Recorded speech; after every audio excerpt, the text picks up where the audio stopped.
அந்த தென்றல் பெண்ணும் சொன்னாளம்மா உந்தன் சேதியே. அவள் சொன்ன பின்பு மின்னல் போல வந்தேன் தேடியே. என்னை நீ தொட்டவுடன் என்னவோ பொன்னுதையா, முற்றுகை இட்டவுடன் சிற்றிடை தின்னுதையா.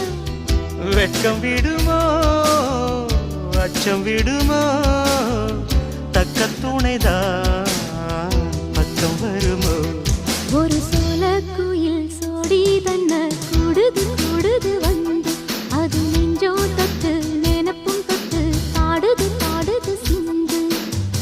கிட்ட வருமோ ஒட்ட வருமோ.